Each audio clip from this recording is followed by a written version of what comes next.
आदाब नाजरीन, मैं अकोला महाराष्ट्र से डॉक्टर रेहान खान। आज हम शनाख्त करेंगे कुंभी के दरख्त की। दरहकीकत इसका जो बयान है वो आयुर्वेदिक किताबों में ज़्यादा नहीं मिलता। हाँ, भाव प्रकाश में इसकी शमूलियत की गई है। तो क्लासिकल आयुर्वेद को इसके बारे में, इस दरख्त के बारे में ज़्यादा मालूमात नहीं थी। बहरहाल अब इसका लैटिन नेम जान लीजिए।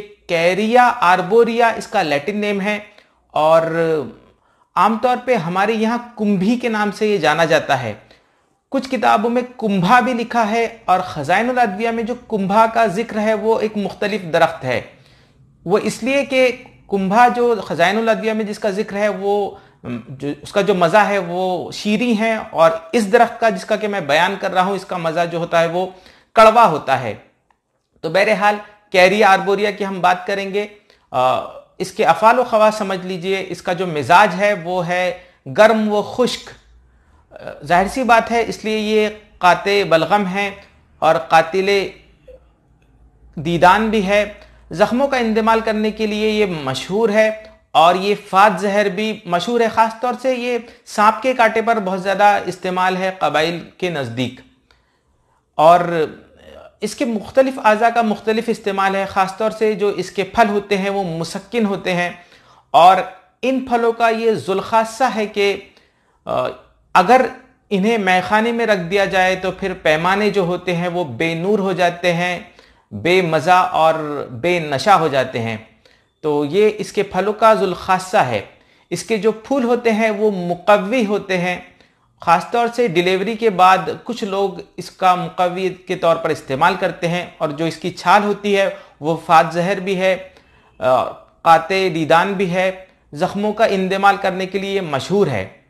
तो ये इसके अफ़ाल व ख़वास हो गए। इसके नुस्ख़ा जात की मैं बात करूँ तो चूँकि ये ज़्यादा इस्तेमाल में नहीं आता और इसके बारे में कम ही मालूमात है, लिहाजा दो ही चीज़ें आम तौर पे इसके बारे में जानी जाती है कि ये इसकी जो छाल होती है वो पैरों पर अगर लगा दी जाए तो फिर कीड़े वगैरह और ख़ासतौर से जोंक जो है जंगलों में घूमते वक्त वो नहीं लगते, वो नहीं काटते, तो उनके सकर्स जो है वो ढीले हो जाते हैं इसके इस्तेमाल से। ये एक इस्तेमाल है। दूसरा इसका जो मशहूर इस्तेमाल है वो ये है कि इसकी छाल को अगर हम तालाब वगैरह में डाल दें तो फिर उसका एक मुसक्किन असर आके मछलियाँ जो होती है वो बेहोश जैसी हो जाती हैं और फिर उनको पकड़ने में आसानी होती है। लिहाजा माहीगिरी में इसका एक बेहतरीन इस्तेमाल है। और सबसे अहम बात जो मैंने पहले अर्ज़ की थी इस दरख्त के ताल्लुक से कि ये अगर इसके फल मैखाने में रख दिए जाए तो फिर पैमाने बेनूर हो जाते हैं।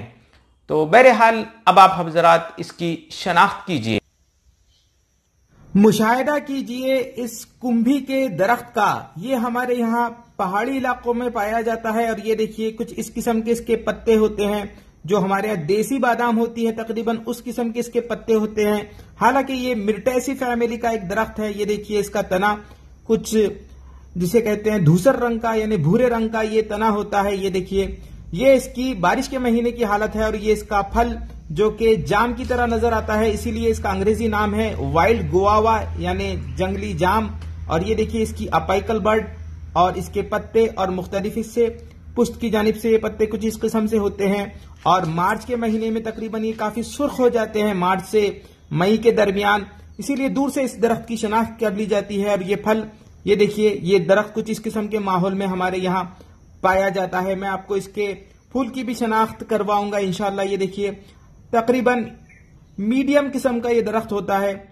ये देखिए इसका फूल जो कि मार्च के महीने में आते हैं और जून तक रहते हैं, और इन्हीं फूलों का मैं जिक्र कर रहा था। ये इसकी कलियां, फूल और मुख्तलिफ हिस्से, इन फूलों का मुक़व्वी के तौर पर इस्तेमाल किया जाता है। तो ये देखिए इसकी कलियां जो अभी खिली नहीं है, और ये इसके फूल और मुख्तलिफ हिस्से। तो उम्मीद करता हूं आपने इस दरख्त की अच्छी तरीके से शनाख्त कर ली होगी। खुदा हाफिज।